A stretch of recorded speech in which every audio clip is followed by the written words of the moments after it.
ఉగాది వేడుకలకు వైసీపీ అధినేత మాజీ సీఎం వైఎస్ జగన్ డుమ్మా కొట్టారు. ఉగాది పర్వదినం సందర్భంగా తాడేపల్లిలోని వైసీపీ కేంద్ర కార్యాలయంలో ఉగాది సంబరాలు నిర్వహించారు. ఈ కార్యక్రమానికి మాజీ ముఖ్యమంత్రి వైఎస్ జగన్ హాజరు కాలేదు. ఇక పార్టీ కార్యాలయ ఇన్ఛార్జ్ లేళ్ల అప్పిరెడ్డి కావచ్చు, ఇటు మాజీ మంత్రి అంబటి రాంబాబుతో ఉగాది ఉత్సవాలను నిర్వహించిన పరిస్థితి కనిపించింది.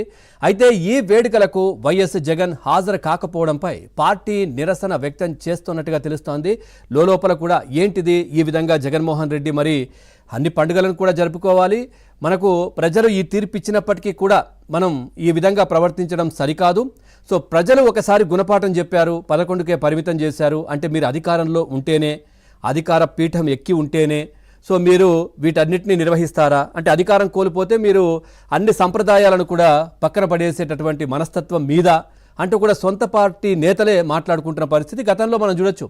అధికారంలో ఉన్నప్పుడు సతీ సమేతంగా ఉగాది ఉత్సవాల్లో పాల్గొంటున్నటువంటి వారు జగన్మోహన్ రెడ్డి అంటూ కూడా గుర్తు చేసుకుంటా ఉన్నారు చాలామంది. అప్పట్లో ఆయన చిరునవ్వులు సైతం చిందించారని వారు పేర్కొంటున్న పరిస్థితి. ఈసారి మాత్రం ఉగాది ఊసే ఎత్తకుండా ఉత్సవాలు పార్టీ నేతలు కార్యాలయ సిబ్బందితో నిర్వహించారంటూ కూడా వారు పేర్కొంటున్నటువంటి పరిస్థితి.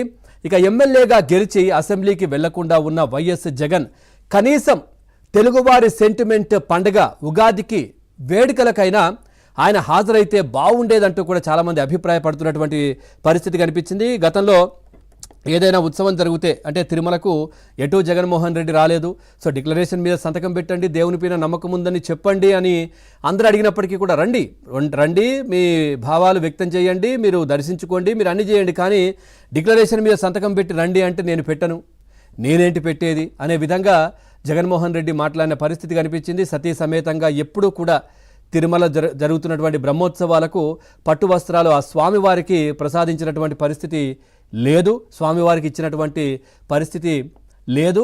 సో కనీసం కొన్ని ఉత్సవాల గతంలో చూసాం, పూర్తిగా ఇంటి దగ్గరే తిరుమల సెట్టు వేసుకున్నటువంటి జగన్మోహన్ రెడ్డి అప్పుడు ఏ విధంగా ప్రవర్తించారో అప్పుడు మనం చూసాం. అక్కడికి సతీ సమేతంగా వచ్చారు ఆ సెట్టింగ్ వేసుకున్న దాని దగ్గరికి, కానీ ఏ ఆలయానికి కూడా తన సతీమణితో జగన్మోహన్ రెడ్డి వచ్చింది లేదు అంటూ కూడా చాలా విమర్శలు వస్తున్న పరిస్థితి కనిపిస్తోంది. సో గతంలో మనం చూడొచ్చు చాలా ఆలయాల్లో కూడా జగన్మోహన్ రెడ్డి అధికారంలో ఉన్నప్పుడు ఎన్ని విధ్వంసాలు జరిగాయి, రాములోరి తరనే తీసేసి వెళ్ళినటువంటి పరిస్థితులు కనిపించాయి. అయినా కానీ ఎక్కడ శిక్షలు కూడా నమోదైనటువంటి పరిస్థితి లేదు, దానికి సంబంధించి ఎక్కడ కూడా చర్యలు కూడా కనిపించలేదు. రథాలు దగ్ధమైనప్పటికీ కూడా ఎవరో పిచ్చిబాలు చేశారంటూ కూడా మాట్లాడినటువంటి పరిస్థితి. సో నిజంగా చెప్పాలంటే దేవుని స్క్రిప్టు అంటుంటారు కదా చాలామంది, ఖచ్చితంగా దేవుని స్క్రిప్టు జగన్మోహన్ రెడ్డి కూడా చూపించారు. ఎందుకంటే ఆ విధంగా ఆయన 5 ఏళ్ల పరిపాలనలో పూర్తిగా ఆలయాలను కావచ్చు, తర్వాత అన్నిటినీ కూడా ఏ విధంగా విధ్వంసం చేశారో చూసాం. దాని మీద చర్యలు కావచ్చు ఎక్కడ కూడా మాట్లాడిన పరిస్థితి లేదు.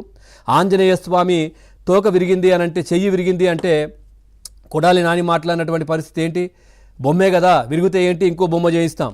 ఆ తర్వాత విజయవాడ కనకదుర్గమ్మ ఆలయంలో వెండి సింహాలు పోయాయంటే పోతే ఏంటి ఇంకో 2 చేయిస్తాం అంటే వాటికి ప్రతిష్ట కావచ్చు, లేదంటే వాటికి ప్రాచుర్యం పొందినటువంటి అవి, తర్వాత చరిత్ర కావచ్చు, ఇవన్నీ ఉండి ఉంటాయి కదా. ఏదో మేము చేంజ్ చేస్తాం డబ్బులున్నాయి కదా అని అంటే ఈ విధంగా దేవుని స్క్రిప్ట్ ఈ విధంగా రాస్తారు. కొడాలి నాని అసలు గెలవనే లేదు. సో జగన్మోహన్ రెడ్డికి 11కే పరిమితం, దాంట్లో కూడా 7 మొన్న దొంగచాటుగా వచ్చి అసెంబ్లీలో సంతకాలు చేశారు. మరి వాళ్ళు కూడా ఉంటారా లేదా తెలియని పరిస్థితి. సో ఈ విధంగా ఎందుకు హిందువుల సెంటిమెంట్తో ఆడుకుంటారు, హిందువులను వాడుకుంటారు అంటూ కూడా చాలామంది కామెంట్లు చేస్తూ ఉన్నారు. అధికారం ఉన్నప్పుడే మీకు దేవుడు కావచ్చు, పండగలు కావచ్చు, ప్రజలు కావచ్చు గుర్తొస్తారా? అధికారం పోతే వీటన్నిటిని కూడా ఎవరిని కూడా పట్టించుకోరా, ఎవరు బాధలో ఉన్నావు అని వచ్చి మాట్లాడరా ఏంటి అంటూ కూడా చాలామంది విమర్శిస్తున్నారు. ఎందుకంటే జగన్మోహన్ రెడ్డిని నమ్మి 11 సీట్లు అయితే వచ్చాయి ఆయనతో పాటు, మరి వాళ్లకు కూడా జవాబుదారీతనంగా ఉండాలి కదా. మిగతా ప్రాంతాల్లో, మిగతా నియోజకవర్గాల్లో, రాష్ట్రానికి సంబంధించి ఆయన మంచి చెయ్యకపోయినప్పటికీ కూడా చెడు చేస్తూ ఉన్నారు. ఎందుకంటే పెట్టుబడులు రాకుండా చేయడం, ఆ తర్వాత చాలా విమర్శలు చేయడం రాష్ట్రానికి సంబంధించి ఇవన్నీ జరుగుతూ ఉన్నాయి. కనీసం ఈ 11 ఏవైతే జగన్మోహన్ రెడ్డిని నమ్మి గెలిపించారో వారి కోసమైనా కానీ, అంటే ఇప్పుడు వారు కూడా ఎందుకు వేశామా ఓటు అంటూ కూడా వాళ్ళు ఆత్మ పరిశీలన చేసుకుంటున్నటువంటి పరిస్థితి. అరే ఏంటి మనం జగన్మోహన్ రెడ్డి చెప్పిన మాటలు నమ్మి ఆయన అందరం ఎక్కించాము, ఈ 11 అయినా కానీ సీట్లు కల్పించాము, సో కానీ ఇప్పుడు ఈ విధంగా ఈయన ప్రవర్తన ఏంటి అంటూ రాష్ట్రంలోనే ఉండట్లేదు, తాడేపల్లి ప్యాలెస్లో ఉండట్లేదు, అక్కడెక్కడో యలహంక ప్యాలెస్లో సేద తీరుతున్నారు ఈయన వెళ్ళి. సో ఏంటిది అంటూ కూడా చాలా చర్చ జరుగుతోంది. ముఖ్యంగా పార్టీ శ్రేణులు కార్యకర్తలు కూడా చాలా విమర్శలు చేస్తున్నటువంటి పరిస్థితులు అయితే కనిపిస్తూ ఉన్నాయి. ఓవరాల్గా ఈ అంశానికి సంబంధించి మనం చర్చలోకి వెళ్దాం. చర్చలో పాల్గొంటున్నారు బ్రాహ్మణ చైతన్య వేదిక నుంచి సిరిపురం శ్రీధర్ శర్మ